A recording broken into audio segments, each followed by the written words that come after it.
Los anuncios presidenciales sobre reformas profundas en campos como el tributario, el pensional y en la fórmula para calcular las tarifas de energía han sido tan seguidos y publicitados que han creado desconcierto en algunos sectores.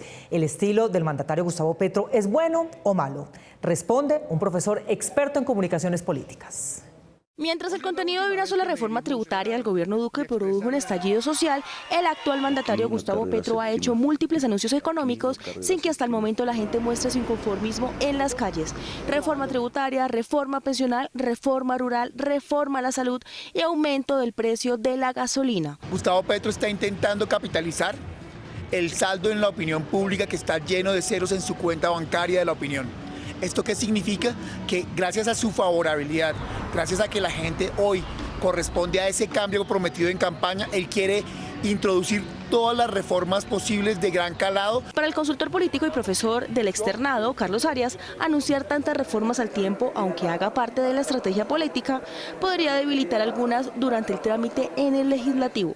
La reforma tributaria seguramente va a pasar, y va a pasar con una serie de baches y discusiones que se van a sortear en consideración a las cuotas burocráticas que termine de repartir en las regiones.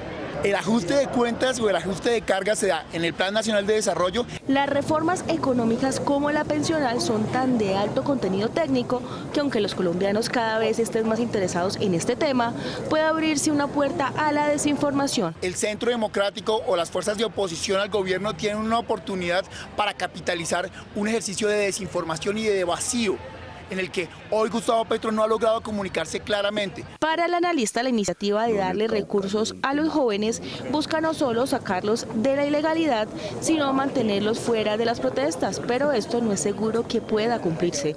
Esos ninis, es decir, ni trabajan ni estudian, van a tener una alternativa, no solamente de recibir recursos, sino de ser cualificados en diferentes áreas. Y esa es la fuerza política y esa es la fuerza social que salió indignada a marchar. Con eso mitiga, contiene y negocia esa indignación social. Arias considera que en estos momentos iniciales del gobierno es clave la divulgación de material pedagógico y la limitación de las intervenciones de los ministros. Un proyecto para reformar el reglamento del Congreso fue presentado la semana pasada después de que los partidos de la coalición gubernamental y los de oposición se pusieran de acuerdo en un texto único. Juan Fernando Barona. Mónica, en el proyecto se propone acortar las vacaciones de los parlamentarios, reducir temporalmente sus salarios y endurecer el régimen para perder la investidura. Esta semana y por primera vez en la legislatura, los partidos de gobierno y de oposición llegaron a un acuerdo para presentar una reforma al Congreso que establece 3 puntos fundamentales. Nos acorta las vacaciones de 4 meses a 2 meses y medio.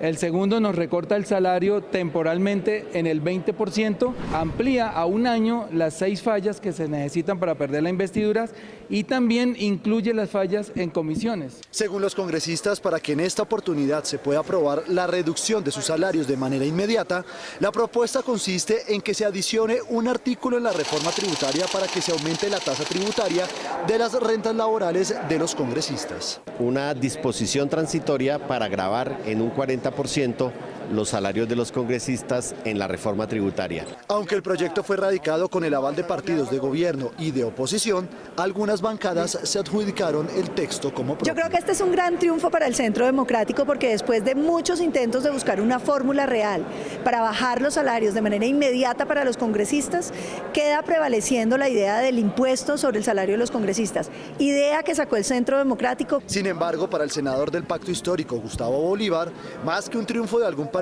en especial, fue un acuerdo de todas las bancadas. No es que nos hayamos montado, es que nosotros teníamos otras y lo que hicimos llegar a un consenso. O sea, aquí lo que hay es una unión. El representante de la Cámara por el Centro Democrático, Hernán Darío Cadavid, reconoció que se trató de un consenso. Y con algunos tuvimos la capacidad de conversar y dijimos, en esto nos podemos poner de acuerdo. Más allá de cuál partido político tuvo la iniciativa del proyecto, los congresistas expresaron que no hay disculpas para que esta vez hagan fracasar la reforma al Congreso. La mejor noticia que le ha dado el gobierno Petro a muchas personas del común es el de su intención de incidir en la reducción de las tarifas de energía. Juliana Ramírez. Mónica, la voluntad política del gobierno desde luego es importante, pero hay que tener en cuenta que hay que esperar a que los comercializadores, generadores, distribuidores y transmisores acepten voluntariamente cambiar la fórmula para calcular la tarifa.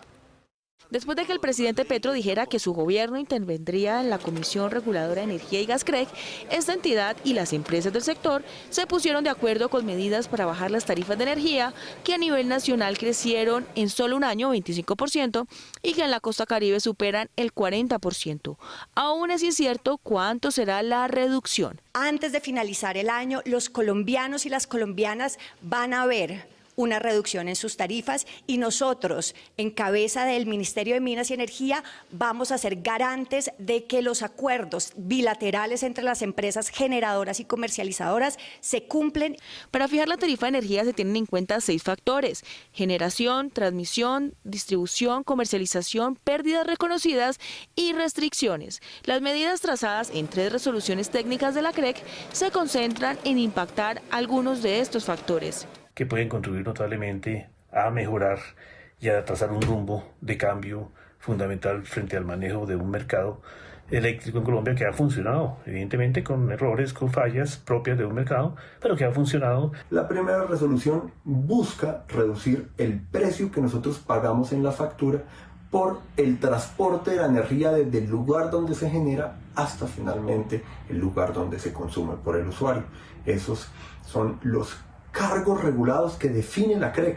Este aspecto se calcula con el índice de precios del productor IPP mes a mes y ahora se abrió la puerta para que se tase con el menor valor que se obtenga de aplicar el IPP de diciembre de 2020 y el índice de precios de consumidor IPC, que es la inflación calculada por el DANE. Ese valor también determina cómo se actualizan mes a mes esos cargos regulados. Los operadores y comercializadores tienen 5 días, es decir, hasta el próximo viernes, para aceptar cambiar sus contratos y acoger ese nuevo cálculo o actualización de indicador.